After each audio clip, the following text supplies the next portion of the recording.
पंजाब के मोहाली से बड़ी खबर है, जहां पर 3 मंजिला इमारत गिरने से एक महिला की मौत हुई है, जबकि कई लोग अभी मलबे में फंसे हुए हैं। मलबे में फंसे होने की आशंका है और इनकी तलाश में इस वक्त रेस्क्यू ऑपरेशन चल रहा है और वक्त बीतता जा रहा है। बड़ा रेस्क्यू ऑपरेशन चल रहा है, जिनकी तलाश में सेना और एनडीआरएफ की टीम जुटी हुई है कि जो भी लोग मलबे में दबे हैं उन्हें जल्द से जल्द, जितना जल्दी हो सके, सुरक्षित बाहर निकाला जा सके। पुलिस ने इमारत के मालिक परविंदर सिंह और गगनदीप सिंह के खिलाफ गैर इरादतन हत्या का मामला दर्ज कर लिया है। जब 3 मंजिला इमारत गिरी तो मौके पर हड़कंप मच गया। फौरन ही आसपास के लोगों ने रेस्क्यू ऑपरेशन चलाया। हादसे की जानकारी मिलने के बाद प्रशासन भी मौके पर पहुंचा और पूरी रात ये रेस्क्यू ऑपरेशन चलता रहा। ये तस्वीरें हम आपको दिखा रहे हैं। बड़ा रेस्क्यू ऑपरेशन है, क्योंकि 3 मंजिला इमारत जमीन दोज हुई है। ऐसे में उस इमारत के अलग अलग हिस्सों को काटकर, हटाकर मलबे में दबे लोगों तक पहुंचना एक बड़ी चुनौती है और उसी चुनौती से सामना पूरी रात होता रहा। पूरी रात यह ऑपरेशन चलता रहा और अभी भी चल रहा है। तो मोहाली की ये तस्वीरें हम आपको दिखा रहे हैं, जहां पर 3 मंजिला इमारत गिरी। एक महिला को रात को निकाला गया था, लेकिन उसकी मौत हो गई और लगातार एनडीआरएफ और सेना का जो रेस्क्यू ऑपरेशन है वो चल रहा है। और अब बात करते हैं पटना की, जहां के दानापुर इलाके में फायरिंग से हड़कंप मच गया। छावनी परिषद के पूर्व उपाध्यक्ष सह पार्षद रंजीत राय उर्फ दही गोप पर अपराधियों ने फायरिंग कर दी, जिसमें दही गोप की हालत गंभीर है, जबकि उनके साथ बैठे एक आदमी की गोली लगने से मौत हो गई। रंजीत राय अपने समर्थकों के साथ अपने आवास पर लौटे थे। गाड़ी से जैसे ही वो घर के अंदर जाने के लिए उतरे, घात लगाए अपराधियों ने उन पर ताबड़तोड़ फायरिंग कर दी। बदमाशों ने 15 से 20 राउंड गोलियां चलाई। हालांकि इस फायरिंग में उन्हें गोली लगी है, उनकी हालत गंभीर है, जबकि उनका एक जो साथी था उसकी गोली लगने से मौत हो गई। तो ये बड़ी खबर है। पटना के दानापुर में ये बड़ी वारदात हुई है, जहां पर ताबड़तोड़ फायरिंग की गई। छावनी परिषद के पूर्व उपाध्यक्ष सह पार्षद रंजीत राय उर्फ दही गोप पर अपराधियों ने 15 से 20 राउंड फायरिंग की। महाराष्ट्र में मंत्रिमंडल विस्तार के 6 दिन बाद सीएम देवेंद्र फडणवीस ने विभागों का बंटवारा कर दिया। मुख्यमंत्री ने गृह मंत्रालय समेत 5 विभाग अपने पास रखे हैं। सीएम फडणवीस ने गृह, ऊर्जा, कानून और न्याय, सामान्य प्रशासन, सूचना और प्रसारण विभाग अपने पास रखा है, जबकि डिप्टी सीएम अजित पवार को वित्त और योजना, राज्य उत्पादन शुल्क विभाग दिया गया है। वहीं दूसरे डिप्टी सीएम एकनाथ शिंदे को शहरी विकास, आवास, पीडब्ल्यूडी विभाग के साथ सार्वजनिक उद्यम विभाग दिया गया है। महाराष्ट्र बीजेपी अध्यक्ष चंद्रशेखर बावनकुले को राजस्व विभाग का जिम्मा मिला है, जबकि धनंजय मुंडे को खाद्य और नागरिक आपूर्ति विभाग और पंकजा मुंडे को पर्यावरण और पशुपालन विभाग दिया गया है।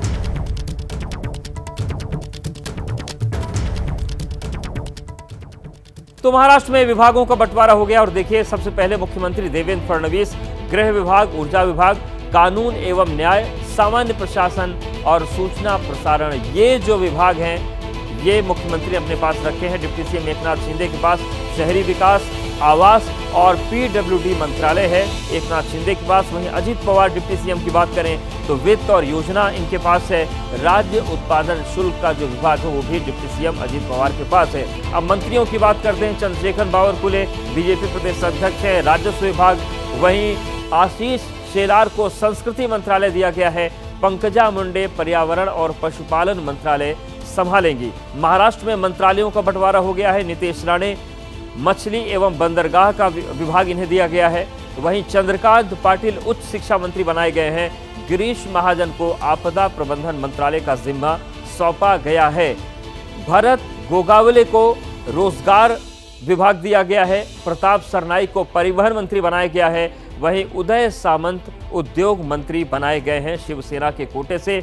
गुलाब राव पाटिल को जल आपूर्ति मंत्री बनाया गया है। संजय शिरसाट को सामाजिक न्याय मंत्री और धनंजय मुंडे को खाद्य एवं नागरिक आपूर्ति विभाग दिया गया है। अदिति तटकरे को महिला एवं बाल विकास और हसन मुशरीफ को चिकित्सा शिक्षा विभाग सौंपा गया है। तो ये मंत्रिमंडल की तस्वीर है। बिहार में अगले साल के आखिरी में चुनाव होने हैं, लेकिन अभी इससे राजनीति गर्म है। बीती रात विपक्ष के नेता तेजस्वी यादव पटना के गर्दनी बाग में धरना दे रहे छात्रों के बीच पहुंचे। छात्र बीपीएससी की परीक्षा रद्द करने की मांग कर रहे हैं। तेजस्वी ने छात्रों की मांग का समर्थन किया और नीतीश सरकार पर जमकर वार किया। तेजस्वी ने कहा कि नीतीश सरकार बिना पेपर लीक के परीक्षा नहीं करवा पा रही। तेजस्वी ने पेपर लीक के जिम्मेदार अफसरों के खिलाफ कार्रवाई की भी मांग की है। तेजस्वी ने बीपीएससी के चेयरमैन को भी हटाने की मांग की है। छात्रों को न्याय देना होगा, देना होगा, परीक्षा को रद्द करना होगा, परीक्षा को रद्द करना होगा, करना होगा, छात्रों को न्याय देना होगा, देना होगा, परीक्षा को रद्द करना होगा। सरकार जो है पूरी तरीके से छात्रों के साथ अन्याय कर रही है और पेपर लीक हो जाता है। पेपर लीक हो जाता है और पेपर लीक होने के बाद सरकार जो है जांच भी नहीं कराती है। अब तक ये कोई पहला पेपर लीक नहीं है, चाहे मैट्रिक का परीक्षा हो या बीपीएससी का परीक्षा हो। लगातार इस सरकार में जो है पेपर लीक हो रहे हैं और किसी लोगों पर जो है कार्रवाई नहीं की जा रही। हम लोग चाहते हैं कि जिस प्रकार से जिला अधिकारी ने हमारे छात्रों को झापड़ मारा है, उन लोगों को सार्वजनिक माफी मांगनी चाहिए और सरकार को कार्रवाई करनी चाहिए। ये झापड़ की जो गूंज है ये सदियों तक जो है सुनाई देगी जब तक लोगों को इंसाफ नहीं मिल जाता। हम लोग चाहते हैं कि पेपर लीक के बिना जो है परीक्षा हो, लेकिन हमारे मुख्यमंत्री अभी होश में नहीं है। मुख्यमंत्री हर एक मुद्दे पर चुप है, खामोश है। वो यात्रा पे जाएंगे, पहले तो हमारे छात्र छात्राओं से आकर के मिलना चाहिए, बात करना चाहिए, उनकी समस्याओं का समाधान करना चाहिए।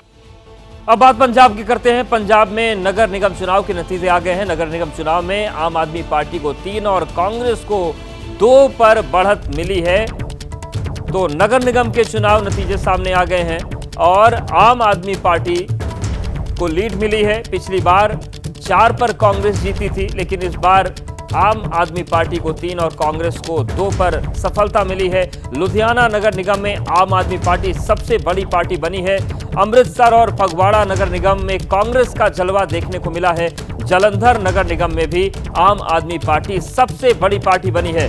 तो पंजाब में 5 नगर निगम चुनाव घोषित हो चुके हैं और पंजाब नगर निगम चुनाव में आप कांग्रेस का दबदबा देखने को मिला है। आप देखिए, पटियाला नगर निगम की बात करें तो आम आदमी पार्टी 43, कांग्रेस 4, बीजेपी 4 और शिरोमणि अकाली दल को 2 पर सफलता मिली है 2 पार्षदों को जिताने में। तो ये पटियाला की बात हुई। जालंधर नगर निगम की बात करें तो आम आदमी पार्टी 38, कांग्रेस 25, बीजेपी 19, बीएसपी 1 और अन्य की बात करें तो 2 पर उनको जीत हासिल हुई है। वहीं अमृतसर नगर निगम की हम बात करें तो कांग्रेस 38, आम आदमी पार्टी 24, बीजेपी 10, शिरोमणि अकाली दल 7 और अन्य जो हैं निर्दलीय उन्हें 6 पार्षद जिताने में जीत हासिल मिली है। तो लुधियाना नगर निगम की बात करें तो आम आदमी पार्टी 41, कांग्रेस 30, बीजेपी 19, एसएडी 2 और अन्य 3। तो ये लुधियाना नगर निगम का पूरा रिजल्ट है, आंकड़ा है जो सामने आया है। तो पंजाब में जो नगर निगम चुनाव हुए उसकी हम तस्वीर आपको बता रहे हैं। फगवाड़ा नगर निगम की बात करें तो कांग्रेस 22, आम आदमी पार्टी 12, बीजेपी 4, बीएसपी 3, एसएडी 3 और अन्य 6। तो यहां पर कांग्रेस का जलवा देखने को मिला है फगवाड़ा नगर निगम में। फिल्म पुष्पा 2 की स्क्रीनिंग के दौरान हुई भगदड़ का मुद्दा तेलंगाना विधानसभा में उठा है। तेलंगाना विधानसभा की कार्यवाही के दौरान विधायक अकबरुद्दीन ओवैसी ने मुद्दा उठाया। इसके बाद सीएम रेवंत रेड्डी ने अल्लू अर्जुन पर लापरवाही का आरोप लगाया। अब एक्टर अल्लू अर्जुन ने जवाब दिया है। अल्लू अर्जुन का कहना है कि उनका चरित्र हनन किया जा रहा है और बयानों को तोड़ मरोड़ कर पेश किया जा रहा है, गलत जानकारियां फैलाई जा रही हैं।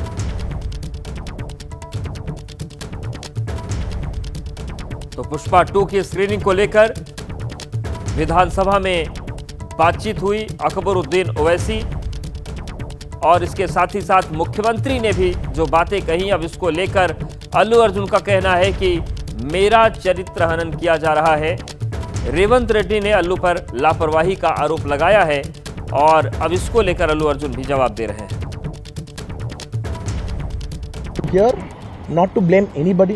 I'm not here to be against any department or any political leader or individually or the government. No, not at all. I'm actually very thankful for the government because they've been very supportive to the film industry, and I'm very thankful for all that. This is just to state, there's a lot of misinformation, there's a lot of false allegation, and there's a lot of, communication gaps and, thinking that, and there are a lot of misquotations which I have not said.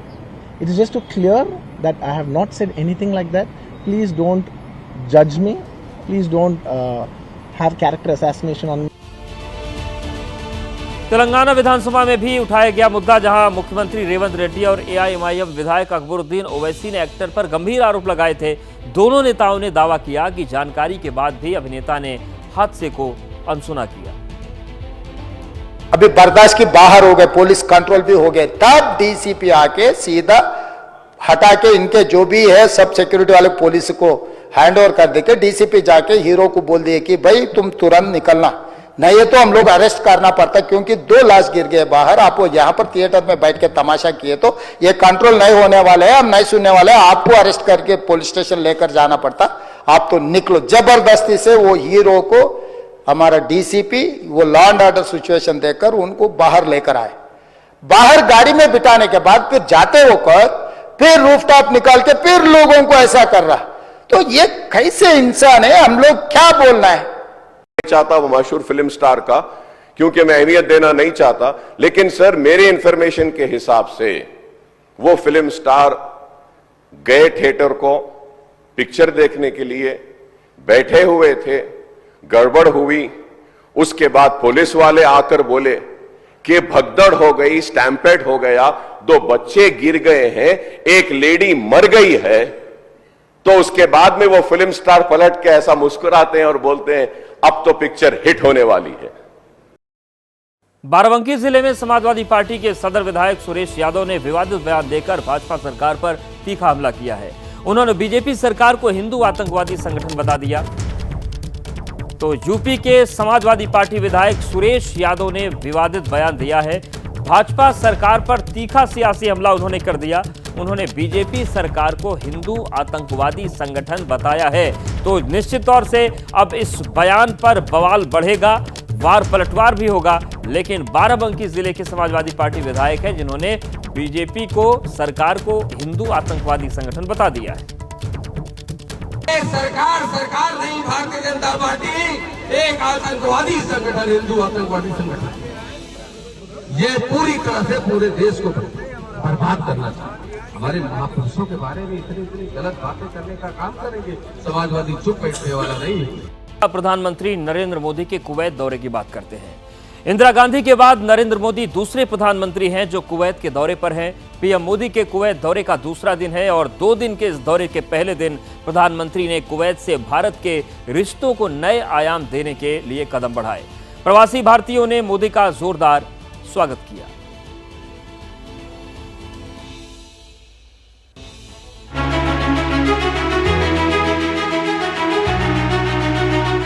प्रधानमंत्री नरेंद्र मोदी का विमान air India 1 Kuwait में उतरा।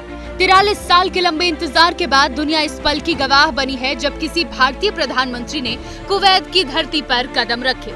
इस ऐतिहासिक मौके पर शाही अंदाज में उनका स्वागत किया गया। मेरे लिए ये पल बहुत खास है। 43 इयर्स के बाद भारत का कोई प्रधानमंत्री कुवैत आया है। आपको हिंदुस्तान से यहां आना है तो 4 घंटे लगते हैं, प्रधानमंत्री को 4 दशक लग गए। एयरपोर्ट से पीएम मोदी होटल पहुंचे तो वहां उन्हें देखने के लिए भारतीय समुदाय की भीड़ उमड़ पड़ी। हाथों में तिरंगे लिए बड़े बुजुर्ग और छोटे हर उम्र के भारतवंशी नजर आए। किसी ने हाथ मिलाया तो किसी ने ऑटोग्राफ लिए।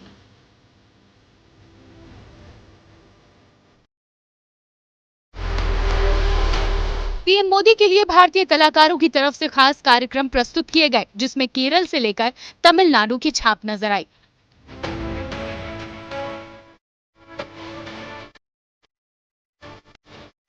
भारतीय समुदाय कुवैत में सबसे बड़ा प्रवासी समुदाय है।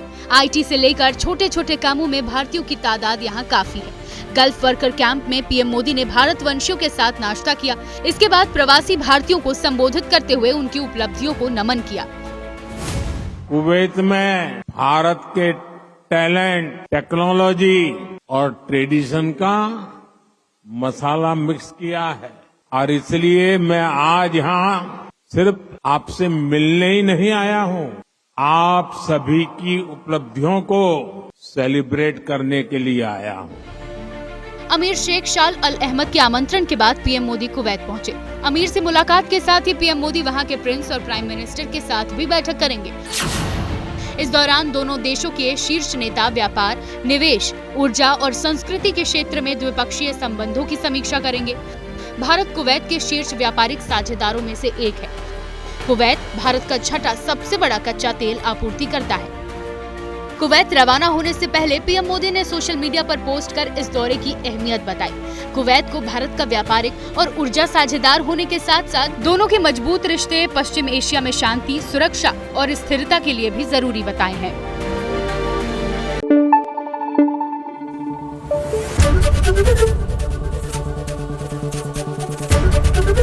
ABP न्यूज आपको रखे आगे।